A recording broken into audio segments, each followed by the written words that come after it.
जय श्री राम दोस्तों। महाभारत का युद्ध होना तय हो चुका था। अंतिम प्रयास के रूप में श्री कृष्ण हस्तिनापुर गए, किंतु कौरवों ने उनका भी अपमान किया और उनके केवल 5 गांव देने के प्रस्ताव को अभी अस्वीकार कर दिया।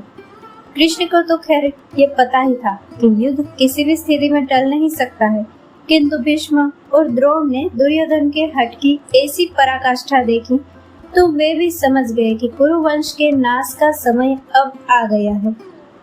अब युद्ध की तैयारियां आरंभ हो गई और उसके लिए स्थान और दिन निश्चित करने की बात आई। जब स्थान नियत करने का प्रश्न आया तो श्री कृष्ण और भीष्म ने एक स्वर में कुरुक्षेत्र के सम्यक पंचक प्रदेश का चुनाव किया।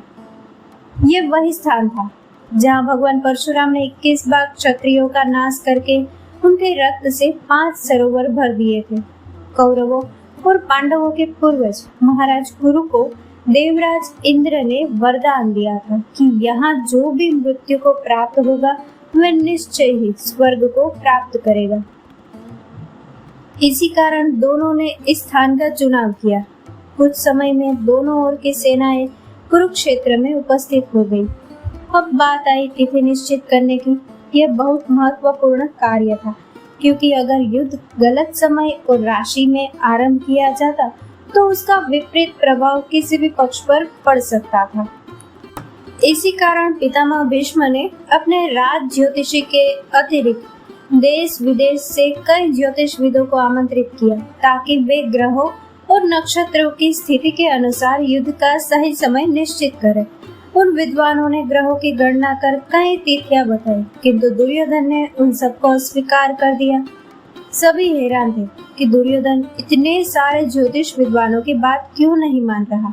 एक दिन अचानक दुर्योधन अकेला ही पांडवों के शिविर की ओर चल पड़ा। उसे इस प्रकार दूसरे पक्ष में जाते देखकर कर्ण और उसके अन्य भाई भी उसके साथ हो लिए।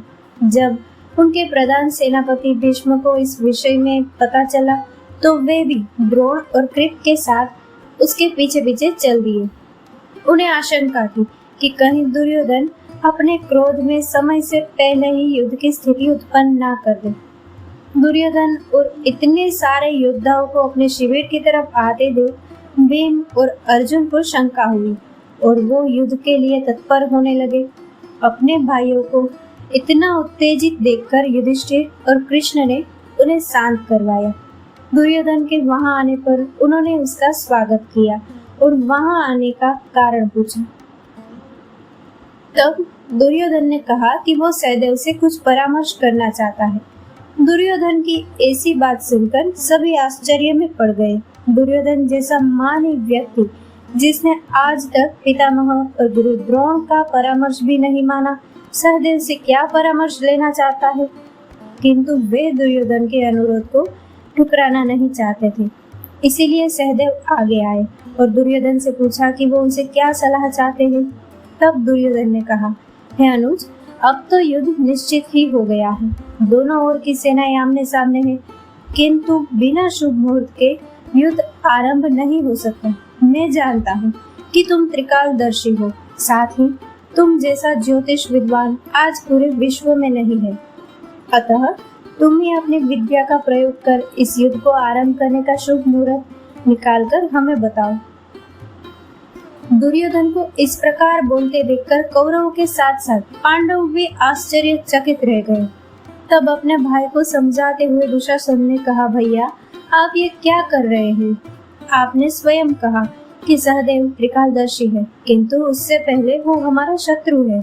अगर उसने जानबूझकर हमें गलत मुहूर्त बता दिया तो हमें ये युद्ध अवश्य ही हार जाएंगे। अतः यही उचित होगा कि पितामह ने जो ज्योतिष के विद्वान बुलाए हैं उन्हीं से द्वारा निश्चित किए गए मुहूर्त पर हम यह युद्ध करें। तब दुर्योधन ने कहा, दुशासन, मुझे इस बात का पूर्ण विश्वास है कि सहदेव किसी भी परिस्थिति में हमारे साथ छल नहीं करेंगे। ये उसका स्वभाव ही नहीं है। मैं जानता हूँ कि कृष्ण भी त्रिकालदर्शी है और मैं युद्ध का मुहूर्त उनसे भी पूछ सकता था, किंतु मुझे उन पर विश्वास नहीं है। वे अवश्य ही हमारे साथ छल कर सकते हैं। औरों की क्या बात है? इस विषय पर तो मैं स्वयं धर्मराज युधिष्ठिर की बात पर भी विश्वास नहीं कर सकता, किंतु मुझे इस बात का विश्वास है कि सहदेव हमारे साथ छल नहीं करेंगे। दुर्योधन की इस बात का भीष्म और द्रोण ने भी अनुमोदन किया। उनकी आज्ञा के बाद सहदेव ने युद्ध का मुहूर्त बताना स्वीकार किया। अगर वे चाहते तो ऐसा मुहूर्त बता सकते थे जिससे पांडवों को फायदा होता और वो आसानी से युद्ध जीत जाते, किंतु उन्होंने ऐसा नहीं किया। सहदेव ने युद्ध का मुहूर्त ऐसा रखा जब ग्रह और नक्षत्र ना पांडवों के लिए फलदायी थे, ना ही कौरवों के लिए, ताकि इस युद्ध का जो भी निर्णय हो वो केवल अपने बाहुबल के बल पर हो। उनके बताए गए शुभ मुहूर्त पर ही युद्ध लड़ा गया और पांडवों ने अपने पौरुष और श्री कृष्ण की सहायता से युद्ध में विजय प्राप्त की। दोस्तों, इस कथा को लाइक, शेयर और हमारे चैनल को सब्सक्राइब करना न भूलें। जय श्री राम।